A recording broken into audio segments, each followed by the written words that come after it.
Hello, and thank you for joining me for another Alex on Tech and iTWire TV interview. I'm joined today by Shane Paladin. He is the CEO of Siteimprove.com. Welcome to the program. Hey, Alex, thank you for having us today. Thank you for taking the time. Now, Shane, a quick Google search tells me that Siteimprove started in 2003. So what did the company start by offering then, and what has that grown into today, nearly 20 years later? You know, we actually have a very interesting story. Our founder was a guy named Morton Everson, and he had a very noble cause. He had a digital agency, and there was this infancy of how do you actually make websites. And he started off actually helping the Danish government. And with it, you know, as a government agency, you have to sit there, how do you let everybody take part in this? So he started building tools to allow websites to be accessible. And then from that, it kind of grew in from an agency to an actual product. And he said, you know what, this whole digital experience we have, we should actually let everybody take part in it. So it was helping one customer, expanding to the rest. And our genesis was actually making this digital experience accessible to every person. But beyond that, and where we're at today, we've actually taken accessibility and expanded it to many different things. Because being accessible isn't just about being blind, deaf, cognitively challenged. Think about your grandmother. Think of, you know, the ability to understand who they are. And when they come to a website, maybe the text needs to be bigger. You know, God forbid, Alex, let's say you were riding your bike and you fell off and you broke your hands. How are you going to type, right? How are you going to do those things? So in our lives, there are going to be moments in time where nearly every person is going to need some help. So how do we do that? And most companies, if you don't allow people to come in, you could lose 20% of your audience right off the bat. That's huge. But more importantly, if you bring everybody into the tent, the key important thing then is what keeps them there? It's content. It's making sure that it's actionable, findable, relevant, and then it helps them along their journey. Nobody ever wants to be sold to. Do you want to be sold to? Probably not. Yeah. What you want to do is help me understand what I need to solve my problem and lead me down that journey. Well, content is that fuel. It's actually the code of marketing. So just like there's computer code, content is the code for the marketer to allow you to go down that journey. And that's what we do every day. Yeah. Well, I mean, they always say content is king. And, you know, with that content, people are not content. There's nothing to do. I mean, Netflix and Disney Plus and all the rest would lose all their subscribers very quickly if there was nothing new to watch. So, you know, you've given, I guess, a couple of examples of the ways your products and services have transformed the digital presence, content experiences, and accessibility. But what are some of the other things that Siteimprove does? What are some of the other various customers that you can talk about? Yeah, so we have customers from across the spectrum, whether they be commercial, government, you name it, across the board. So we basically, if you have a website, we're relatively relevant to everybody in that sense. But to take an idea, there's a couple of things that we've done. So we've got a number of customers that we've gone through. You probably saw there's a couple new customer stories that we just released. One was Merck, small little company no one's ever heard of, right? So Fortune 500. Think about it, 10,000 web pages is what they had, and they had multiple departments. The problem that they had is actually, did they actually know what they had, what they were communicating, and could the departments work together? And so what we were able to do is to go and help them actually be a bit more harmonious within their marketing department, within their web presence, make sure that everybody was able to communicate and streamline their process. What they're able to do is to produce a superior product. They actually quadrupled their traffic and they actually improved their net promoter score along the way, which meant just by being able to have the right coordination, making sure that the people who designed the content, the people who then made the content available on the different websites, then who distributed it through the various channels, all knew what they were doing and can make sure they were building off the success of each other. They quadrupled people coming in, and their net promoter score, which is very important for every company, went through the roof, right? Another example is OpenReach, right? Again, what they had to do is they doubled their website traffic well. And the reason why is it's making sure that your content can be found before it ever gets out the gate. So they were able to optimize everything around their content before it went out in the world. They didn't just release things and then hope for the best. They had empirical evidence. This is what matters. This is why you should do it.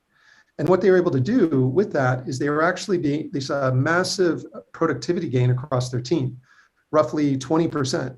Better, faster, smarter decisions. And again, it was that cohesiveness of the entire motion, doing more with less and getting better payback from it. So those are two very relevant examples.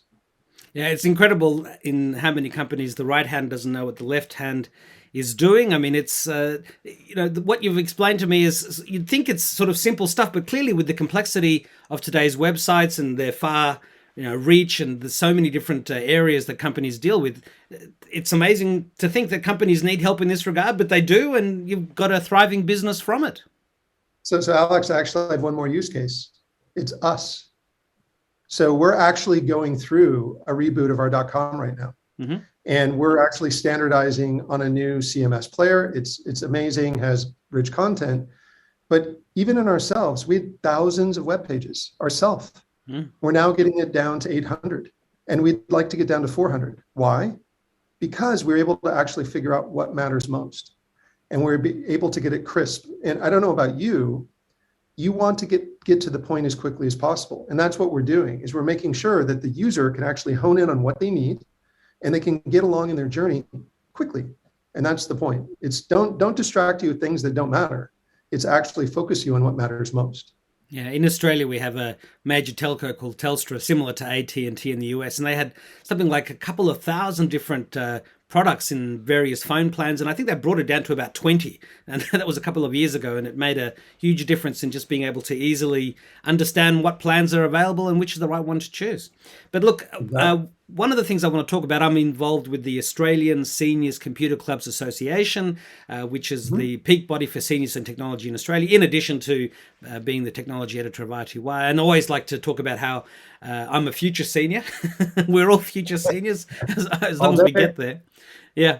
And, accessible websites in Australia gained a huge focus before the Sydney 2000 Olympics, where a blind Australian man, Bruce Lindsay Maguire, famously took the Sydney Olympic Committee to court because physical materials and tickets weren't available in Braille, but also because the Sydney Olympic website wasn't accessible to blind people, and famously he won. So what advances can you tell us about accessible websites, that how have they evolved since that time, and what do you do to help companies to make sure their sites are accessible for a range of abilities beyond just blindness?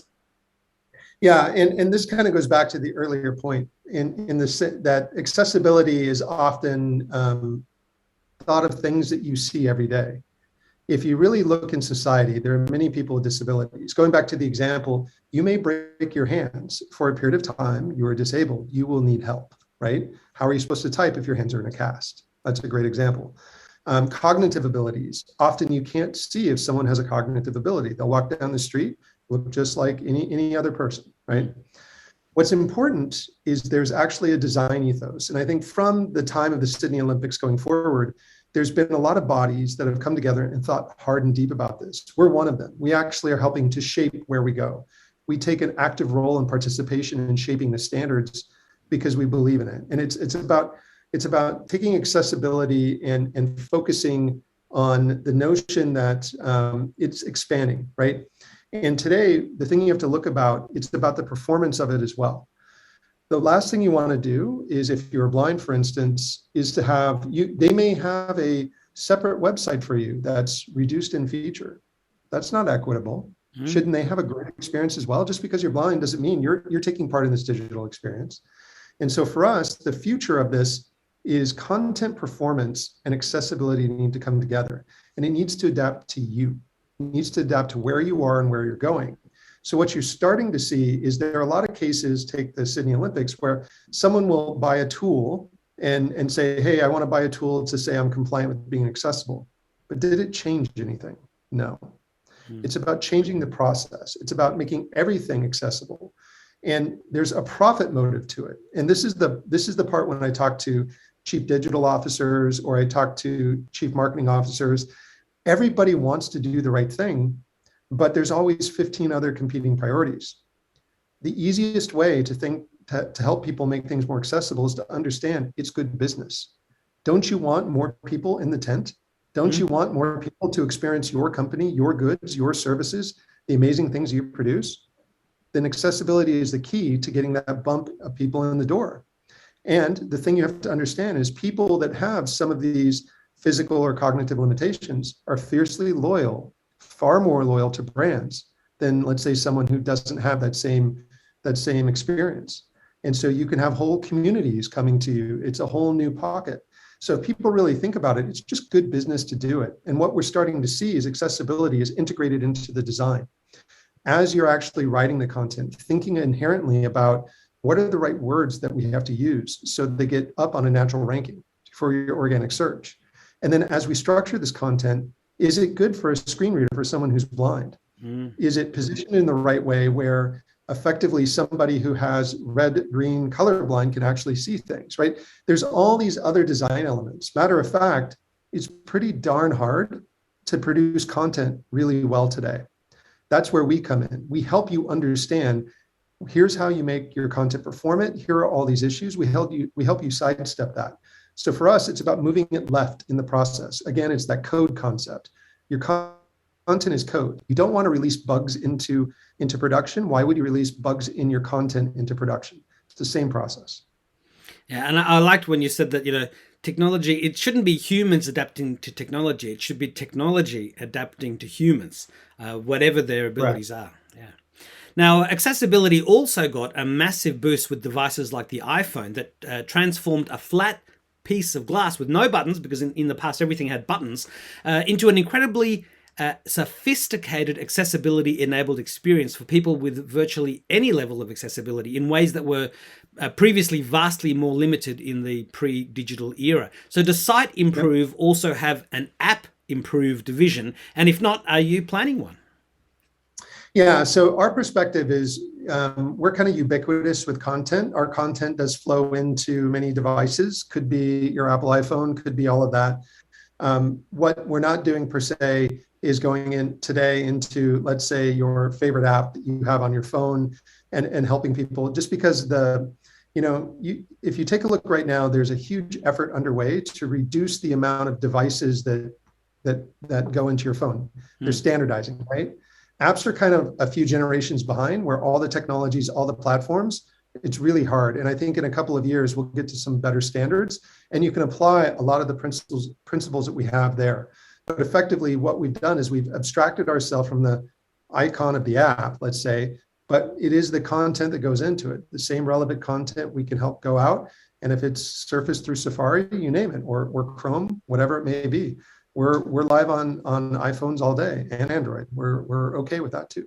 Yeah. Well, I mean, with apps also, it's usually the operating system and the Xcode or the other development platform that looks after various accessibility features. But yes, it's the content, and as you say, you already work on Safari and Chrome and other browsers, and that is a good thing. Now, another thing that people want to know about today is security. It's such an important part of today's life. There's endless hack attacks, password dumps, 0 days, ransomware, infected sites, and more. So does Siteimprove also have a division that focuses on helping companies secure its sites, apps, and content?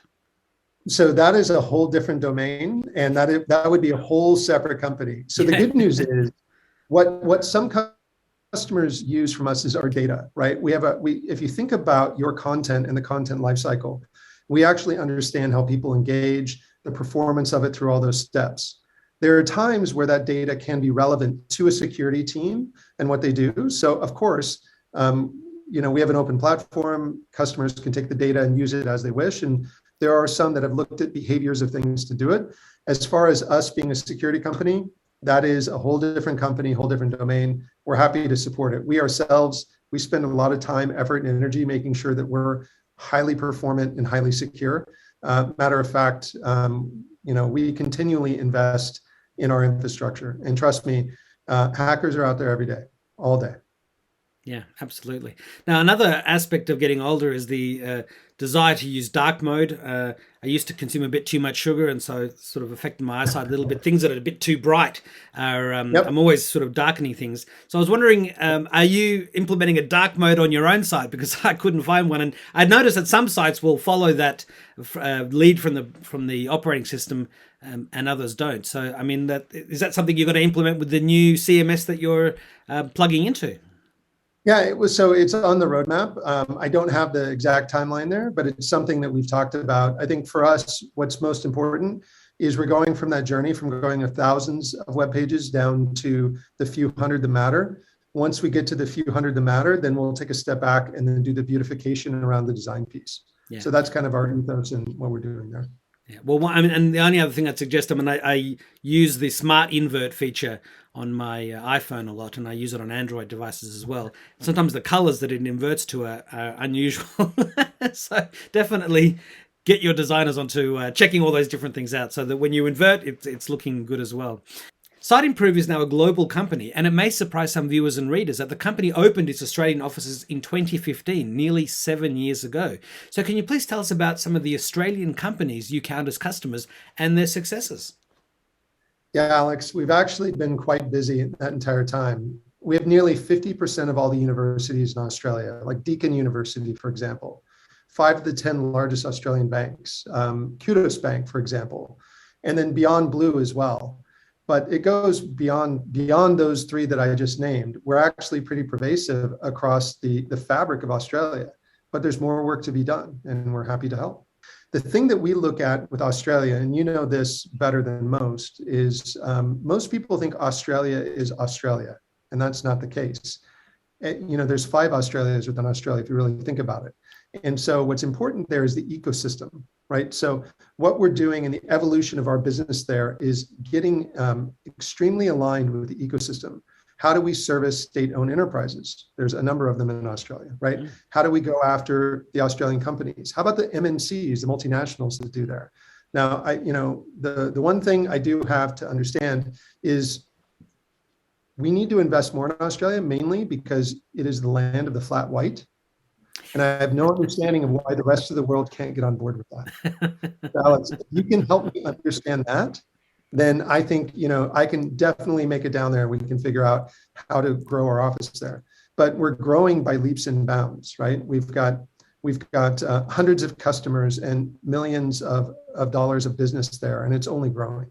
It's a great business. And the thing that's quite interesting about Australia is I look at the evolution. I've had the opportunity, I lived in Hong Kong, I've lived in London, I now live in the United States, and I've run global businesses for well over the last half decade. Australia is very much dependent as a trading partner, right? And so the ethos of everything, if you take a look at the website and goods coming in and out and the local economy there, if anything, it's a very dynamic environment. And so for us, it's how do we actually work within Australia to meet the needs of the Australian market? You need a strategy for the entire market. You can't take a US playbook or a European playbook and apply it there. So that's why we're proud of our Australian team. That's why we're investing there. And that's why we want to see it grow. Absolutely. And I think one of the questions is, what's the difference between a flat white and a latte? I don't know if there's much difference. I think it's just the naming convention. It's the froth. And I got to say, though, there is this subculture in Australia when it comes to coffee. And absolutely, I don't know what it is, but it is epic. Every time I go there, I'm like, I'm going to the cafe. I'm going to grab a flat white. It's good to go. And everyone you go to is great. I've yet to have a mediocre coffee in Australia. Yeah, Starbucks, when it first arrived in Australia, was expanding everywhere. But now there's only a few of them, because especially in Melbourne, in the state of Victoria, I mean, their coffee culture there is insane. I mean, they just absolutely love coffee. There's cold drip places. There's all sorts of coffees. Yep. They really take it to the next level. So yeah, definitely Australians love their coffee and their cafe. Australia is doing something. Last time I was there before COVID, I went to this cafe and half the cafe was Italian. And I was like, oh, they're like, no. We came here for 6 months to learn what they're doing. And then we're taking it back to Italy. I'm like, excuse me? It was that they're like, yes, the flat white, everything that they're doing there in the culture. It was pretty amazing. honest. Well, it just goes to show you can learn something from everywhere you go, and it's nice to see Australians teaching the Italians something about coffee. Now, Shane, every company and its online presences and digital content experiences are different. But what is the short version of how you start working with a company that approaches Siteimprove for help? And what, on average, is the timeline to that company launching a vastly improved new site and digital identity? Yeah, so it's quite interesting. We actually have a lot of people knock on our door because this is a huge problem. We're in this unique position where as every time that we knock on someone's door, we have as many knocking back. So that just tells you the demand that's out there. There's a lot of people that need help, and there's a lot of confusion in what they do. And so for us, we actually help people because every customer is a bit unique. There isn't one website that's the same as anyone else's. And your business, while it may look similar to someone else's, it isn't, right? We actually just released a study, a TEI report from Forrester. And effectively, they went and talked to a handful of our customers. Smaller businesses, say 50, 60 million, up to 12 billion plus. So it's the whole gambit. The resounding results there were this. Our customers had about a 275% ROI over 3 years, which is huge. And why that matters is everybody's trying to figure out, where do I invest my money and is it worth it? This report will tell you exactly where it's there. More importantly, payback is under 6 months. So you asked a very simple question. When do they start to see value? It can be almost immediately.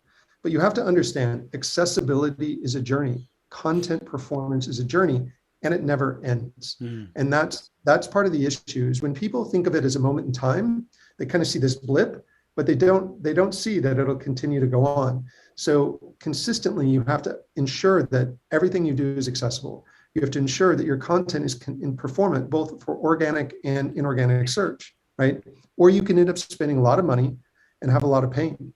The other thing that's quite unique is we have capabilities where I talked a little bit where before you publish something, you can actually make it performant.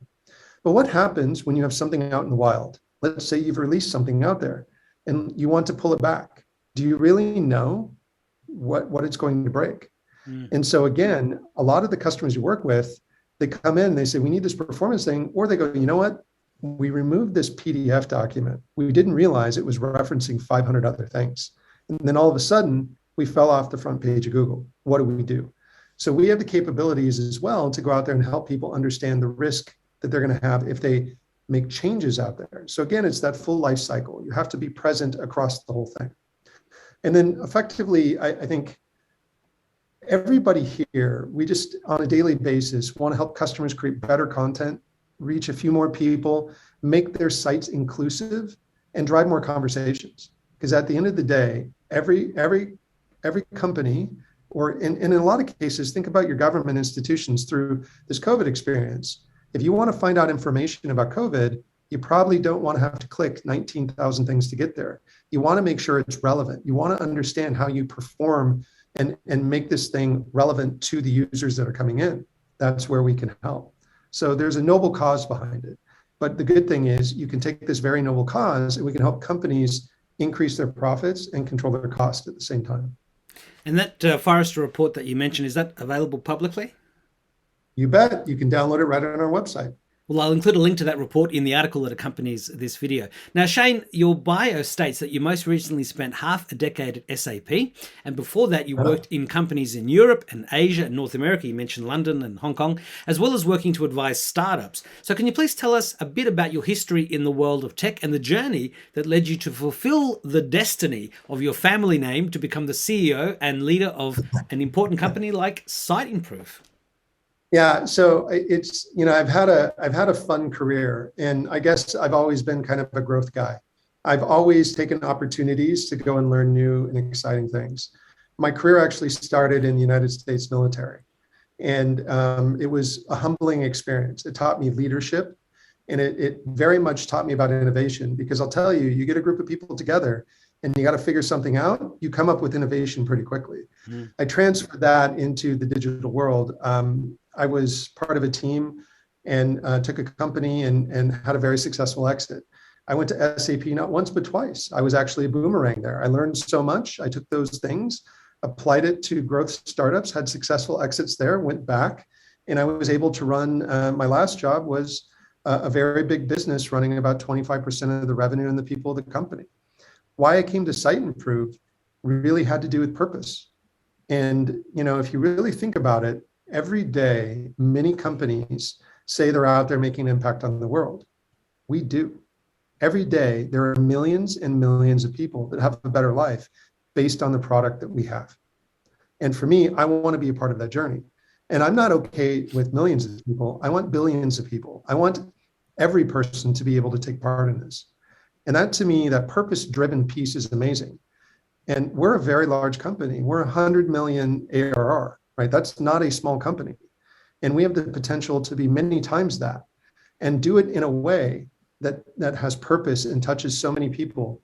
And then if you think about the growth opportunity for all of our people here at Siteimprove, there's nothing like being on a rocket ship, going from 100 to 200, 200 to 400, 400, and keeping it's doubling, doubling, and doubling. Those are great experiences every day. Again, it's the learning opportunity. So that's kind of my journey. I've always looked for things that were interesting, where you could grow and you could make an impact and difference. And this is why I chose this company. So from the past to the future, how do you see Siteimprove evolving over the next couple of years? And where do you see Siteimprove and the industry in the 2030s, when the metaverse should be commonplace, brain interfaces should be coming online, and more, with all of these advances presumably requiring the updated versions of all the products and services that Siteimprove offers today? Yeah, I'm going to use your words right back at you, which you already said, content is king, right? Yeah. That isn't going to change. And I think here's kind of a scary stat, right? Right now, about 30% of a marketing budget is ring-fenced just for content. Think about that, a third. How much of that do you think actually sees the light of day from a search standpoint? About 9%. Maybe. Yeah, 9%. Yeah. So think about it. 90% never sees the light of day. That's crazy. That can't persist. That cannot happen as we go forward. So going back to the metaverse conversation, going back to the rest, content has to get better. One key way it can get better is by letting Siteimprove help you do that. We can help you bring more people in the tent. That's the accessibility piece. Once they're there, we can help make sure the content is relevant. We can make sure people can find it and that it's always performant for what you need to do. That problem isn't going away. It's only increasing. So we may be $100 million company today. We could be $1 billion in a decade from now or more, right? Because we're going to grow with this content wave that's coming. People don't know what to do with it. The good thing is we do. So for me, I'm very bullish about what we can do. And again, I want to make a world where everybody can take a part in it. And that's a great thing that we can help accomplish here. Absolutely, yeah. And I was saying 10% because I was thinking only 10% is what sees the light of day, and you were saying 90% is what doesn't see the light of day. So it's incredible, because that's a lot of wasted effort that should be being appreciated by people that if only they could find the content. And it's kind of the silent thing, to be honest. So I was sitting down with our CMO, right, and we were thinking about that, and he's like, "Yeah, about 20 to 25% of my budget, I'm not really getting any value for it." That's not a small percentage. And just by using our solutions on our product, he's able to recoup that money. What can you do with that money? Guess what? You can hire more people. You can create more opportunity. You can service other things. That's the point. Let's not let that thing go to waste. Let's put that capital to work, and let's put it to work in a way that helps the economy grow. That, for me, is a very simple way to approach the problem. So Shane, what is the best piece of advice that you've ever received in life to help you get where you are today? I have two. I learned the majority of what I needed to learn in life by the time I was 9 years old and I was in third grade. My teacher told me specific is terrific, and that has served me well. Specificity in everything that you do. Say no to most things. That has served me well in life. And then going back to my first real job was in the military. And there was a very old saying there, control the controllable, right? And if you think about it, there's many people in life that worry about all these externalities that you have no control over. So for me, I try to be very specific in what I do and control the things that I can control, and then you adapt. That's all you can do. If you keep that positive frame of mind, you'll go far in life. Absolutely. So Shane, what is your final message to iTWire viewers and readers, and to your current and future customers and partners? Very simply, accessibility is good business. Content performant is better business. And together we can actually make marketing performant. That's what we're here to do.